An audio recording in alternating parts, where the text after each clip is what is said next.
Welcome to Khanversations. I'm Muqtedar Khan, your host, and today I'm going to talk to you about the C5+1 summit that the United States has hosted. Donald Trump has hosted a summit with Central Asian countries in the White House. As you can see from the picture, all the presidents of the 5 Central Asian countries were here. This is an initiative that Donald Trump, that was started in 2015 under the Obama administration, and Donald Trump has pursued this in Central Asia for the past, in his first term as well as in his second term.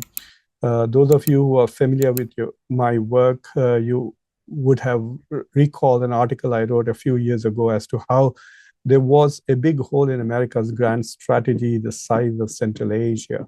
So in the United States foreign policy, Central Asia was a big hole. The US did not pay much attention to it for a long time after most of these nations became free from when the Soviet Union collapsed. And the region primarily is dominated by Russia and China. So the US now joins basically 4 other countries which are competing for influence and have very good relations with the 5 Central Asian countries.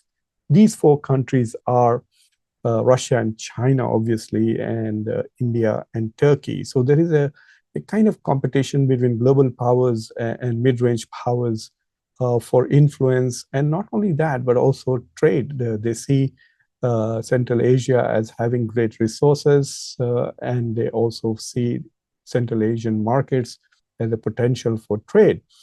And in the past few years, we have seen that initially, even the Shanghai Cooperation Organization, the SCO, was basically Russia and China and the Central Asian countries, and then it expanded to include other countries. But it was essentially an attempt by these 2 powers, Russia and China, to dominate the security architecture of Central Asia, especially combat extremism and the rise of radical religious movements in the region and terrorism.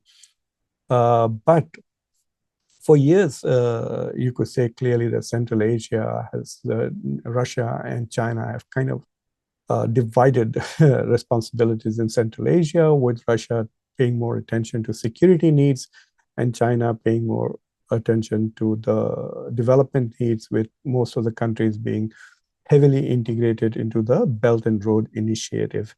India has been trying its best to reach Central Asia. One of India's biggest problems is that it doesn't have an access to Central Asia. Both Russia and China share borders with Central Asian countries, as does Iran, and Turkey has great relations with Kazakhstan. I remember going to Konya, the hometown of Jalaluddin Rumi, and I spoke at some of the universities there, at the Seljuk University and the Erbakan, not Najmuddin, Erbakan University, yes. And I was surprised as to how many Kazakh students were studying in Turkey. Apparently, there are more than 4,000 scholarships that Turkey gives to Kazakh students.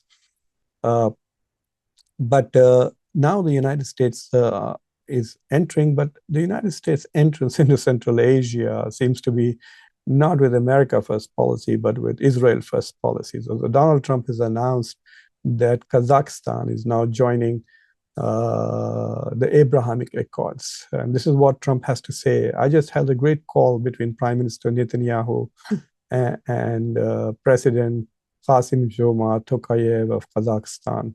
Kazakhstan is the first country of my second term to join the Abrahamic Accords, the first of many. This is a major step forward in building bridges across the world. Today, more nations are lining up to embrace peace and prosperity through my Abrahamic Accords. We will soon announce a signing ceremony to make it official, and there are many more countries trying to join this club of strength. So much more to come in uniting countries for stability and growth. Real progress, real results. Blessed are the peacemakers. This is such bullshit. I mean, there's no other way to describe this. What Donald Trump has said is just absolute bullshit. Let me read this statement to you. We will soon announce a signing ceremony. That is fine. So much more to come in uniting countries for stability and growth. There are only 4 countries in the Abrahamic Accords: the United Arab Emirates, Bahrain, Morocco, and Sudan. 25% of the Abrahamic Accords countries are collapsing. There's a genocide going on in Sudan. There's a civil war going on in Sudan. I see no stability and prosperity there. I see that the United Arab Emirates is a part of the problem, not the solution in Sudan. And on top of that, is the United States has done nothing for Sudan, neither has the Israelis done anything. Neither are the Moroccans doing anything, nor is Bahrain doing anything. So what, if you look at Sudan's reality, what has becoming part of the Abrahamic Accords done for Sudan except taking it off the terrorism list?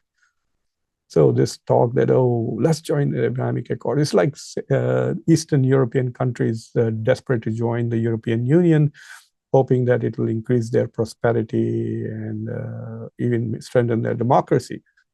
So this is rubbish. I think this is a very cynical and superficial way of doing foreign policy. The Abrahamic Accords, Donald Trump is desperate to try and save Israel. This is clearly an Israel first initiative. Israel has been isolated because of its genocidal policies in Gaza. Europe has turned its back to Israel. There's much talk of sanctions on Israel. There are many parts of the world where Netanyahu cannot go. He's wanted by the International Criminal Court. There's a warrant out for him. So what now? He'll be welcome in Astana, Kazakhstan. And is this a reward from Kazakhstan for the genocide he's committed in Gaza? This is a question for the citizens of Kazakhstan to ask. But unfortunately, given the level of freedom in Kazakhstan and in that region, they probably will not be able to ask that question. But nevertheless, the United States also is trying to sign up whatever reserves of rare earth elements they have. So the focus basically is the Abrahamic Accords and rare earth minerals. So this is part of the US attempt to become free of the chokehold that China has on rare earth minerals. I'm not very sure that this is going to go very far. But the bad news for India is that with US entering the fray, India now becomes number 5 in its competition for these 5 countries. For decades, Ajit Doval has been trying to build India's influence in Central Asia. India had 2 bases in Tajikistan, but one of the bases has just been shut down in Aini. So India now has only 1 base, and it is quite possible that could also shut down because of the pressure, especially from Russia and China, to exclude India from the security setup in Central Asia. I don't know when the Fakhor Air Base in Tajikistan, when it's going to come up for renewal. We will see whether it is renewed. But the Aini base has been shut down in 2022, I think. The Indian government kept it secret until recently, before it was exposed, and there were some discussions in India about why the Modi government did not talk about it. But the goal is that India is struggling to have access to Central Asia. The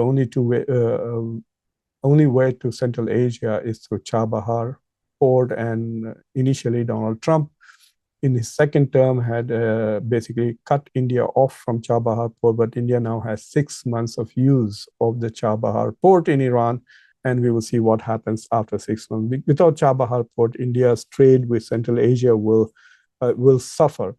And as it is, India is falling behind in the race for trade. Look at the trade volume of the 5 powers which are now competing in Central Asia for influence. This year, China's trade with Central Asia has reached $94 billion. China is not only in trading with these countries, but also investing in these countries. And that's an entirely different, on some other occasion, I will just look at the Belt and Road Initiative in Central Asia. And then if you look at Russia, it has $45 billion worth of trade. Donald Trump is trying to shut this down by saying some of it is violation of sanctions, unilateral sanctions imposed by Europe and the US. Those are not international laws, but those are sanctions. So this is a trade with Central Asia, and Central Asia is also probably the route through which Russia also smuggles stuff out to other countries. And that is another thing. Just as India has now agreed not to buy Russian oil, and it is reducing purchase of Russian oil, I think America is trying to pressure Central Asia to also cut off Russia. We'll see what happens in the next year or two. But right now, Russia has roughly 45 billion. And then Turkey, which primarily trades with Kazakhstan, has $12 billion worth of trade with Kazakhstan. And then the United States has surpassed India and actually has double the amount of trade that India does with Central Asia. The US has a trade 3.4 and mostly with Kazakhstan. About 2.5 of that is Kazakh exports to the United States. And India is at $1.7 billion of bilateral trade. So this is an interesting development in Central Asia with the United States coming in and with the US peculiarities that please accept Israel and save Israel from being isolated internationally. So the Trump administration's Israel first policy is now being extended into Central Asia, and we will see how that pans out and what benefits that Kazakhstan gains from what I see right now. The influence that United Arab Emirates thought it would have on Israeli policies with regards to the Palestinian problem by joining Abrahamic Accords has not panned out at all. If Trump hadn't stopped it at the behest of the Qataris and the Saudis, Israel would have annexed the West Bank just last month. And this whole perception of the UAE that Israel will be nicer to the Palestinians in the hope of expanding the Abrahamic Accords really has not panned out in the last 2 years. Basically, Abrahamic Accord countries are for very narrow gains, such as Morocco for the recognition of its dominance on Western Sahara, Sudan for getting off the terrorism list, and Bahrain. I really don't know why Bahrain is in the Abrahamic Accords. It hardly plays any role either in the Gulf or even the broader Middle East.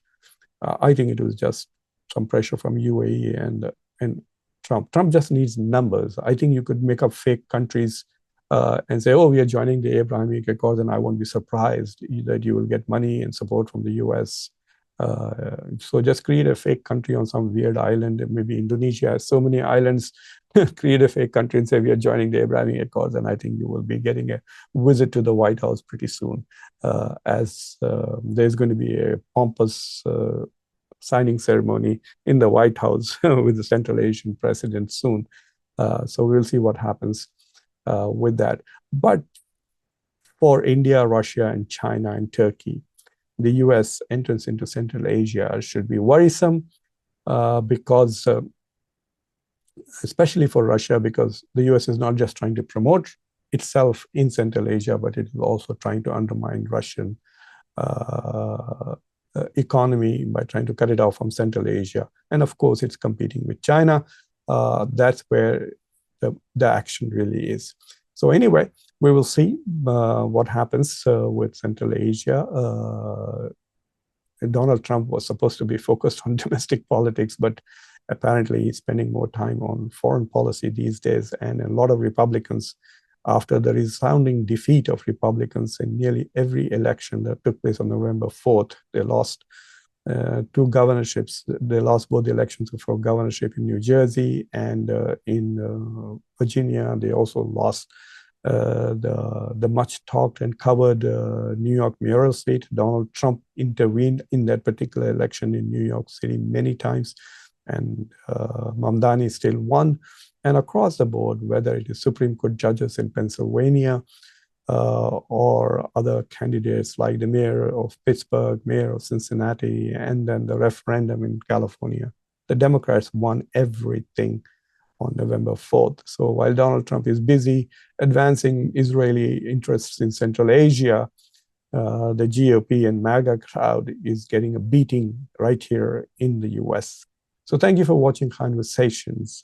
If you have not already subscribed to the channel, please subscribe to the channel, like this video, press the bell icon, and don't forget to share this with your socio-political network. Until next time, I'm your host, Muqtedar Khan. Take care.